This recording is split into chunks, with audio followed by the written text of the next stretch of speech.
قل من بيده ملكوت كل شيء وهو يجير ولا يجار عليه إن كنتم تعلمون سيقولون لله قل فأنى تسحرون.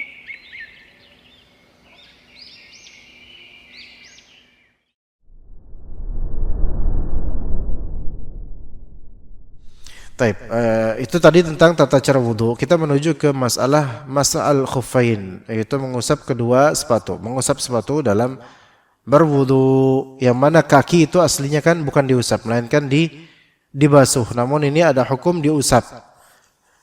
Yang diusap bukan kakinya, melainkan yang diusap adalah sepatunya atau kaos kakinya. Taib, babu mashil khuffain. Bab mengusap kedua sepatu, mengusap kedua khuf dan lainnya dari penghalang-penghalang dalam terhadap kaki, ya. Dan ini termasuk masalah rukhsah. Termasuk rukhsah, yaitu keringanan. Ya, rukhsah itu adalah keringanan dengan dalil, padahal ada dalil lain yang pada asalnya itu tidak meringankan, tapi ini keringanan karena ada sebab. Taib. Mas'al khuffain ini mengangkat hadas. Ya, tetap mengangkat hadas, membuat sah wudu jika memenuhi kriterianya. Dan dikatakan dalam Ar-Rawd Al-Murbi', wala yusannu an yalbasa liyamsah. Tidak dianjurkan seseorang untuk mengenakan sepatu dengan tujuan agar nanti wudu itu diusap. Enggak dianjurkan. Apa maksudnya? Maksudnya adalah dalam berhukum seperti ini, jadilah orang yang apa adanya saja, tanpa ada niatan untuk mencari rukhsah, tanpa ada niatan untuk mencari keringanan. Melainkan, pakailah sepatu ya karena Anda pengen pakai sepatu. Udah gitu aja. Bukan karena pakai sepatu supaya nanti saya mengusap aja, enggak sampai membasuh wudu, membasuh kaki, enggak. Mengusap, ya di sini niatannya cukup niatan pakai sepatu aja, bukan niatan untuk mengusap. Taib, dikatakan oleh penulis yaitu Musa Al-Hajjawi rahimahullah, wa ya mashul khuffain yajuzu yauman wa lailah. Diperbolehkan mengusap khuf yauman wa lailah, sehari semalam bagi siapa? Bagi mukim. Ya, bagi mukim. Bagi pemukim, orang yang bukan musafir itu boleh untuk mengusap sehari semalam 24 jam. Dengan durasi 24 jam. Wali musafirin thalathatan bilayaliha min hadathin ba'da lubsin ala tahirin mubahin satrin lil mafrudi. Baik. Untuk musafir maka dibolehkan mengusap khuf atau kaos kaki selama 3 hari dengan malamnya, 3 hari 3 malam. Min hadatsin. Nah, di sini menurut mazhab ini ibtida'ul muddah, mulainya durasi mengusap khuf itu dimulai dari hadas yang terjadi di pertama kali. Hadas yang terjadi di pertama kali. Misal seseorang atau misalnya mengusap khuf, antum misalnya mau pergi kerja pakai sepatu, ya, dan pakai sepatu itu dalam keadaan antum sudah suci, mandi sebelum kerja, mandi kemudian wudu, kemudian suci kan, dan pakai sepatunya dalam keadaan antum sudah suci. Jam 6 itu pakai sepatu, berangkat kemudian berangkat. Nah, qadarullah kemudian pada jam 9 pagi berhadas, yaitu pertama kali hadas yaitu kentut misalnya. Pertama kali hadas yaitu kentut.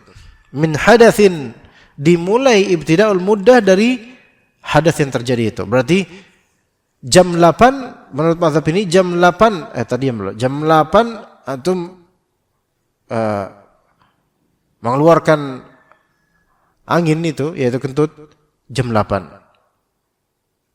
Maka durasinya kalau antum mukim, durasi sampai besok jam 8.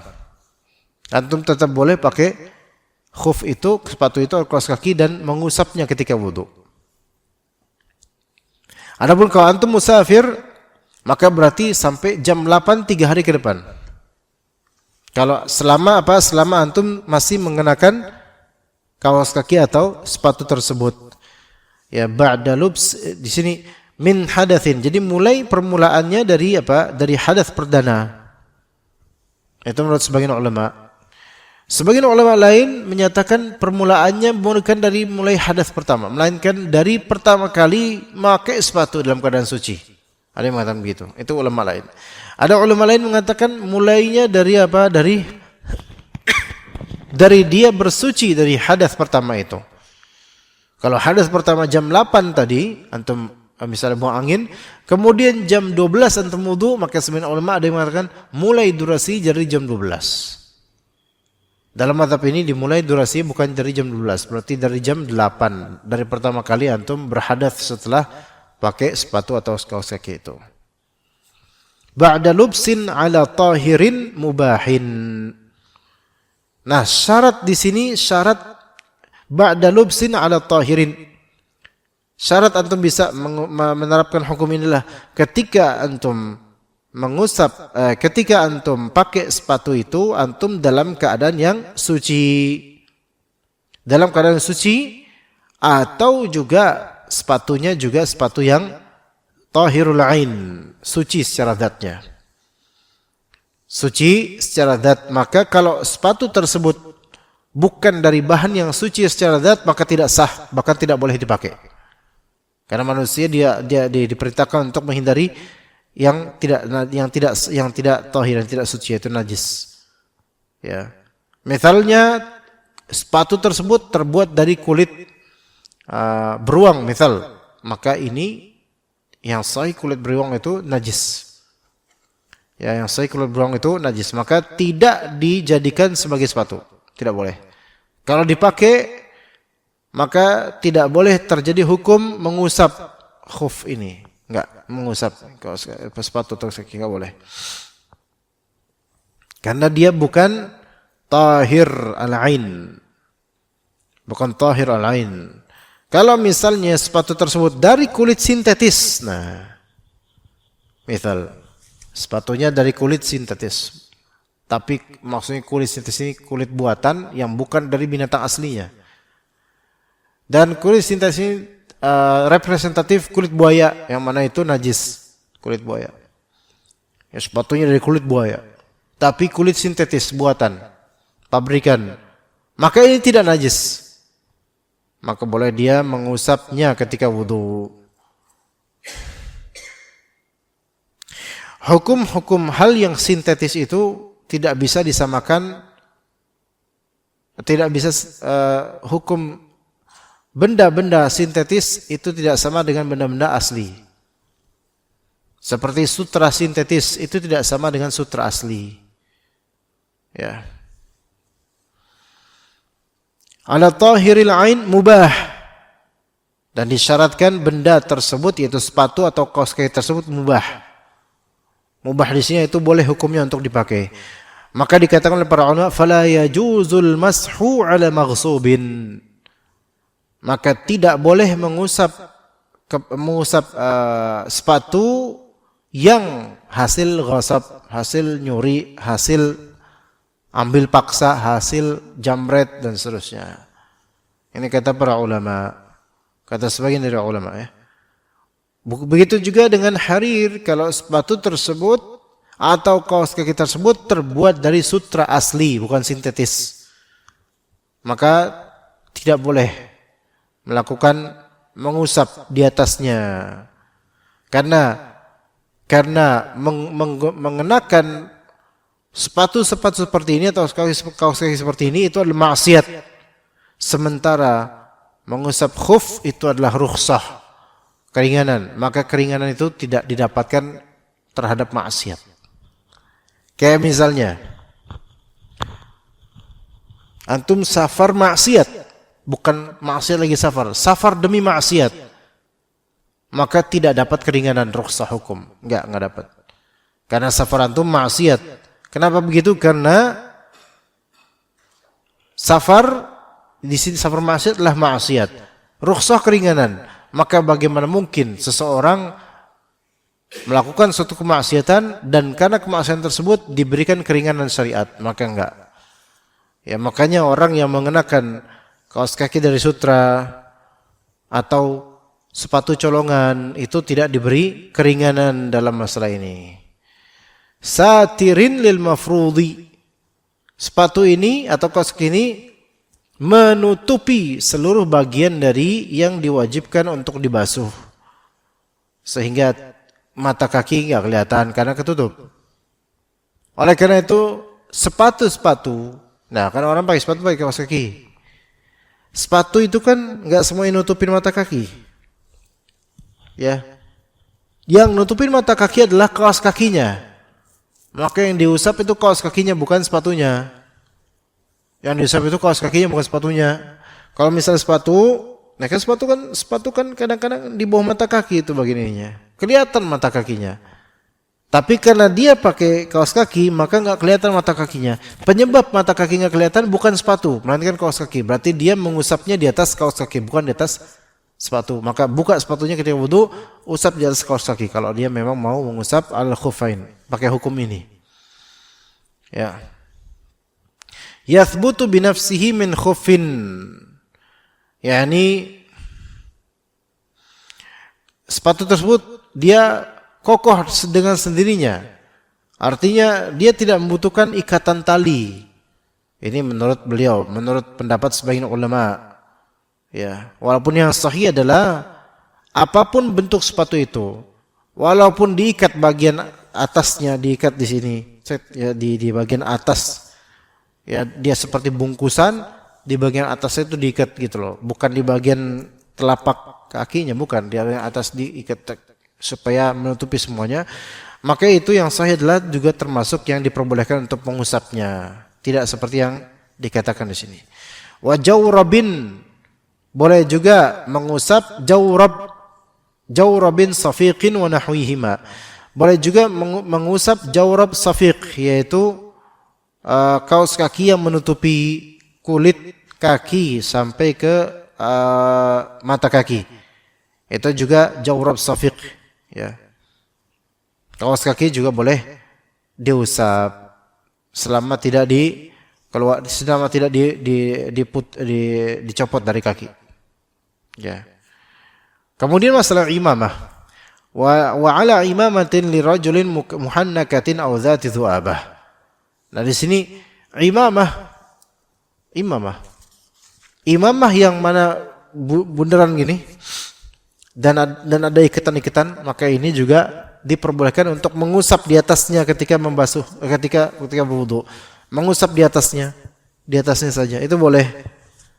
Wa ala khumuri nisa'in, tapi kalau misalnya imamah tersebut seperti ini pakai orang-orang Saudi, sorban gitu, sama, maka itu tidak termasuk imamah yang diperbolehkan mengusap khuf, mengusap imamah enggak, melainkan dibuka dan diusap bagian kepala.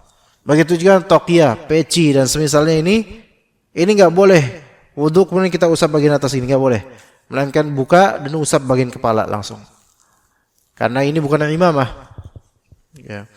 Wa ala khumuri nisa'in, dan juga dibolehkan untuk mengusap di atas khimar perempuan, yaitu jilbab lebar perempuan yang mereka perempuan itu kesulitan untuk membukanya untuk wudu. Maka boleh. Mudaratin tahta huluqihinna fi hadatsin asghar. Namun masalah mengusap khimar bagian atasnya itu hanya dalam masalah hadas kecil saja, bukan dalam masalah hadas besar. Adapun hadas besar harus dengan mandi. Hadas besar harus dengan mandi, dan mandi itu berarti ya imma pakai baju, imma enggak pakai baju. Kalau mandi pakai baju tetap semuanya itu harus kena dengan air yang penting. Boleh mandi junub pakai baju, mandi haid pakai baju, asal semua dari kulit itu benar-benar kena air. Wa jabiratin lam tatajawaz qadral hajati. Boleh juga mengusap jabirah. Jabirah yaitu perban, balutan. Ya, perban diusap. Karena luka, kecelakaan atau semisalnya, selama perban tersebut lam tatajawaz qadrul hajah, tidak melampaui kadar yang dibutuhkan dari perban. Maksudnya apa? Kalau seseorang luka tangan misalnya, ini kan wajib dibasuh nih. Luka tangan di sini. Mungkin karena dicakar harimau atau apa misalnya, atau digigit sesuatu. Terus diperban. Ya, diperban untuk pemulihan rasa sakit, pemulihan luka. Dan perbannya itu harus sesuai dengan kadar hajat saja. Jadi enggak ini yang sakit segini, yang diperban satu tangan semua, enggak. Melainkan ala qadril hajah. Jabirah ini kan segini nih, ini segini yang dibutuhkan. Jabirah ya. Ini jabirah perban ataupun mungkin semacam hansaplas gede misalnya kalau memang harus ditutupi luka itu. Maka boleh diusap saja bagian ini, diusap bagian perban, diusap saja. Tidak dibuka, diusap. Namun muskilahnya adalah kalau misalnya perbannya itu berlebih dan sampai di luar dari kadar hajat, kadar dibutuhkan. Ya, maka diusap bagian yang luka di perbanin itu, dan untuk sisanya yang sebenarnya itu di kadar yang di luar kadar kebutuhan, sisanya itu dijadikan tayamum nanti pada waktunya. Sebelum wudu tayamum dulu untuk ini, kemudian baru lakukan. Atau ketika wudu dan ketika tangan usap dan bagian lebih ini, lebih dari kadar hajat, dia tayamumin segera di waktu dia mengusap atau membasuh tangannya. Ya begitu. Walau fi akbar ila halliha, dan seseorang yang mengenakan jabirah yaitu perban yang darurat itu tetap mengusap perbannya walaupun dalam akbar yaitu menanggulangi hadas akbar. Misal dia junub, kemudian pengen mandi junub, namun karena memakai perban, maka diusap saja perbannya, itu udah cukup, alhamdulillah. Seseorang di rumah sakit, dia nggak bisa bergerak, dimandikan atau dia nggak bisa bergerak di rumah sakit, terus banyak yang diperban, dia nggak bisa bergerak, dan dia junub, subhanallah, misalnya mimpi basah, maka dia dimandikan semampunya oleh orang yang mampu memandikannya. Kalau nggak bisa, maka dia tayamum, ya, karena nggak mungkin kan pakai air, begitu. Ila halliha, dia melakukan seperti itu, ya, mengusap khuf, mengusap ini itu, ya, itu sampai durasinya 1 hari 1 malam untuk mukim, 3 hari 3 malam untuk musafir. Tapi kalau misalnya dia tidak pakai waktu, melainkan dia lepas itu perban, dia lepas itu sepatu atau kaos kaki, maka hukumnya tidak berlaku lagi untuk setelahnya. Dan tetap dia dalam keadaan tahir, suci, tidak berhadas, namun tidak bisa lagi menerapkan pengusapan terhadap khuf atau sepatu atau kaos kaki atau perban. Ya. Idza labisa dzalika ba'da kamali taharah. Dan seseorang yang mengenakan atau seseorang yang menerapkan hukum ini itu harus menggunakan khuf setelah dia suci. Ya. Atau menggunakan jawrab atau kaos kaki setelah dia suci. Adapun masalah perban, maka enggak. Tidak dilazimkan seseorang untuk suci dulu sebelum pakai perban supaya nanti bisa mengusap perbannya. Enggak. Kalau perban ini darurat, beda dengan sepatu. Sepatu ini pilihan, nanti mau pakai sepatu bisa, pakai. Tapi kalau perban itu biasanya darurat. Bukan pilihan dari pasien, melainkan itu keputusan dokter. Maka tidak disyaratkan harus suci sebelum pakai perban supaya nanti bisa diusap. Enggak disyaratkan. Ya begitu. Wallahu taala alam. Apa sudah masuk ke syuruk belum, Pak? Belum ini. Sunrise 4 menit lalu.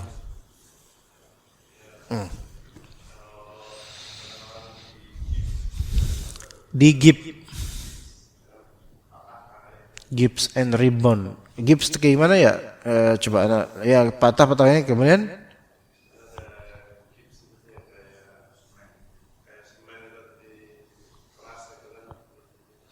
Ya, coba bacanya gimana? Ya, pakai I ya. Gips, ya, obat patah tulang ya. Perangkat medis untuk melindungi dan menopang tulang. Ya, perangkat yang digunakan melindungi dan menopang tulang atau sendi yang mengalami cedera patah tulang ya. Dia kan perban ya. Iya, dia masuk dalam perban.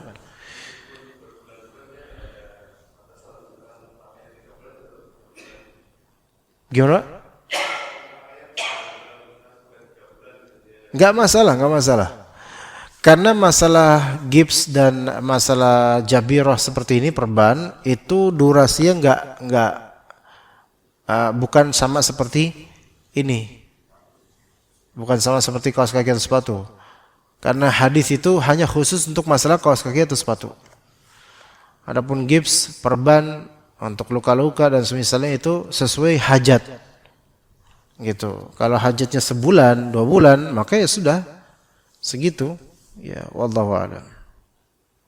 Nah, kalau misalnya gipsnya itu berada di kaki, patah tulang kakinya misalnya, naudzubillah min dzalik. Ya, supaya Anda lihat di sini nih. Iya. Bahkan sampai sini dia. Dipakein gini. Bahkan ada dipakein kayu kadang-kadang atau besi. Ya enggak? Pernah enggak lihat itu? Jadi harus supaya enggak tahu gimana dokter yang ini dipakein gini sehingga kaku dan semuanya diikat semua. Type. Ini diusap enggak? Diusap.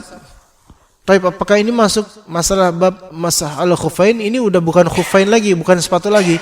Ini udah masuk ke jabirah, yaitu perban. Loh, 3 hari 3 malam enggak harus. Apa ini keputusan dokter? Jangan dibuka selama 1 bulan misalnya. Maka enggak berlaku hukum 3 hari 3 malam, enggak berlaku. Di sini hukumnya hukum sebulan atau sampai selesai itu semua itu. Ya, begitu. Oke, tidak disyaratkan untuk pemakaian ini harus suci dulu. Seseorang kan bisa aja dia kecelakaan, kemudian pingsan. Di rumah sakit dia pingsan dalam keadaan kemudian sedang diperban bagian lukanya, kan bisa mungkin. Lah orang lagi pingsan atau lagi tidur diperban, kan dia tidak dalam keadaan suci, dalam keadaan batal wudunya.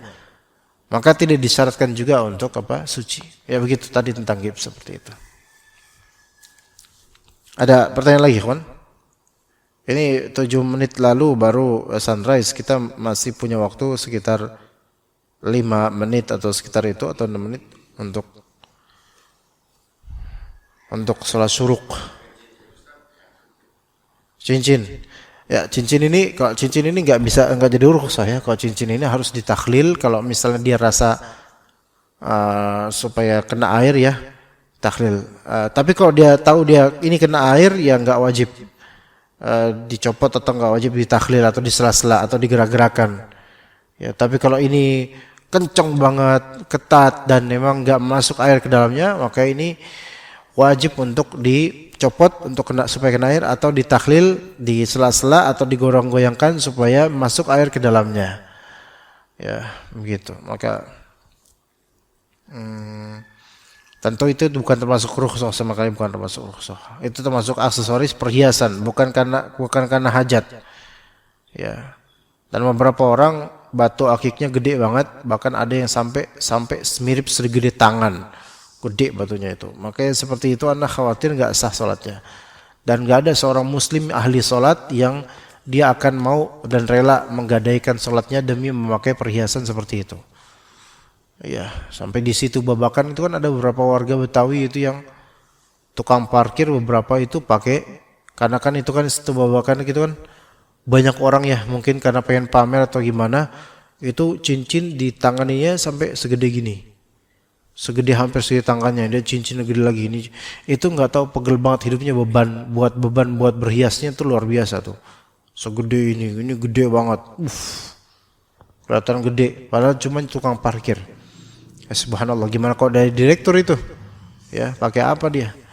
Maka yang seperti itu potensi tidak sah salatnya dan memang enggak salat bahkan. Nauzubillah min dzalik. Tidak sah salatnya karena tidak wudu dengan sesuai dengan yang sebenarnya.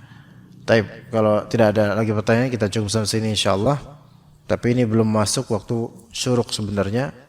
Ala kulli hal, kita cukup sampai sini. Barakallahu fikum jami'an wa sallallahu ala nabiyyina Muhammad wa ala alihi wa sahbihi ajma'in. Subhanakallahumma bihamdika asyhadu an la ilaha illa anta astaghfiruka wa atubu ilaik. Assalamualaikum warahmatullahi wabarakatuh.